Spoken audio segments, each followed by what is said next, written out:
Halo pagi semuanya, balik lagi di RM Tour bersama saya Randi guys ya. Oke, hari ini saya mau bahas mengenai pertanyaan yang sangat amat sering muncul ya, mengenai visa Amerika ya. Yaitu, kok sekarang ini saya lagi nggak ada kerjaan, ataupun saya ada kerja tapi tidak tetap ataupun nggak permanen gitu guys ya. Nah itu gimana kok? Biasanya seperti apa gitu ya langkah-langkahnya gitu ya. Sebenarnya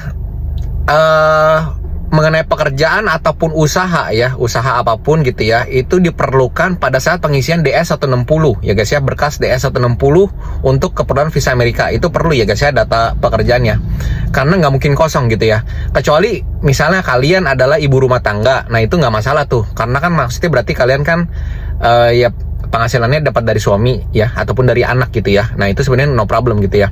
Nah yang jadi masalah misalnya kalian usia masih produktif gitu ya guys ya, tapi kalian lagi nggak kerja gitu ya guys ya. Itu yang jadi pertanyaan kalian gitu kan ya. Jadi kalau misalnya ditanya kayak gitu, saya pasti jawabnya gini, kalian boleh ceritanya itu sedang kerja ataupun sedang usaha ya, ceritanya itu boleh. Jadi ceritanya itu kan berarti nggak real ya, maksudnya nggak sesuai fakta gitu, maksudnya memang ya kalian buat sendiri gitu guys ya. Karena apa? Karena memang mau nggak mau memang harus ada gitu ya, harus ada gitu ya. Nah, kok kemudian usul biasanya maksudnya seperti apa sih? Kok maksudnya yang bagus kayak gimana kerjanya atau usaha apa? Sebenarnya usaha apapun boleh guys. Jadi kalian misalnya usaha toko sembako, ataupun misalnya kalian usaha misalnya minimarket kecil gitu ya guys ya, ataupun kalian misalnya punya usaha apa gitu yang kecil-kecilan gitu, misalnya rumah makan gitu ya. Itu usaha apapun sebenarnya boleh, sangat boleh, terserah kalian gitu ya. Itu boleh, silakan. Terus kalau misalnya usaha mau lampirinnya apa sih kok? Nah itu ya biasanya ya rekening koran gitu ya. Itu sebenarnya juga memang jarang ditanya juga gitu ya. Cuma kalian jaga-jaga gitu ya. Kalau misalnya kalian nanya butuh apa, itu harusnya memang SKU, surat keterangan usaha, yaitu berupa NIB ataupun berupa misalnya SKU-nya ataupun misalnya SIUP gitu ya.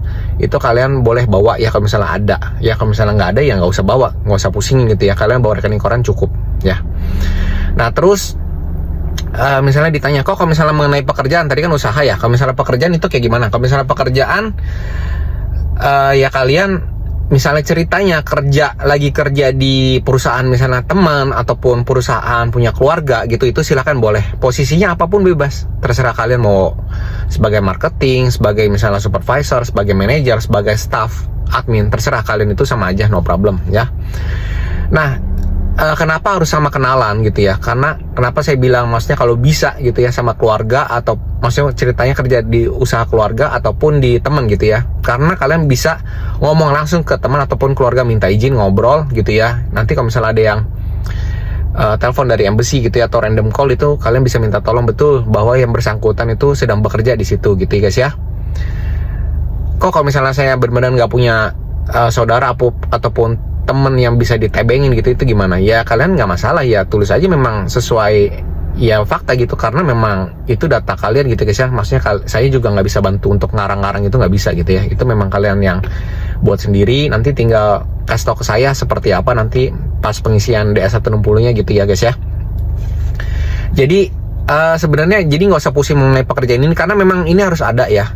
Misalnya bercontoh gini, kadang ada juga nanya kayak gini, kok ini saya masih terikat kontrak kerja nih, rencananya saya nanti apply visa setelah kontrak kerjanya berakhir gitu. Nah itu justru itu pemikiran yang menurut saya harus diganti dulu gitu ya. Jadi kalian harus apply itu pada saat kalian memang masih ada terikat kontrak kerja, jadi biar good gitu ya. Jadi kalian apply dulu, nah kalian udah apply, udah kelar semua nanti, nah baru setelahnya kalian misalnya udah kontrak kerjanya berakhir ataupun gimana, terserah itu. Jadi kalian udah kelarin dulu urusan visanya gitu guys ya. Karena kan kalau misalnya masih kontrak kerja berarti kalian masih terikat pekerjaan gitu ya. Jadi kalian ngisinya pun enak gitu ya. Nah kok terus kalau misalnya di DS-160 kan ada apa, pencantuman nomor telepon yang bisa dihubungin ya mengenai pekerjaan gitu. Itu gimana kok? Nah saya takut ditelepon segala macam. Nah itu benar, sebenarnya ada random call itu sekitar dari 20 orang itu sekitar 2 orang itu ada random call ya di telepon, misalnya mau mastiin ini orang bener gak kerja di situ gitu ya guys ya. Kalian jadi sifatnya jaga-jaga ya. Kalau misalnya kalian, makanya lebih baik tadi aku bilang kalau bisa yang kenalan gitu, maksudnya kalian punya keluarga ataupun temen ya, punya usaha, nah kalian ceritanya kerja di situ itu boleh banget ya guys ya. Jadi seperti itu, jadi kalian bisa ceritanya ya bisa saling ngobrol lah, maksudnya gitu, bisa minta tolong bantuan gitu guys ya, jadi kalian nggak pusing gitu ya.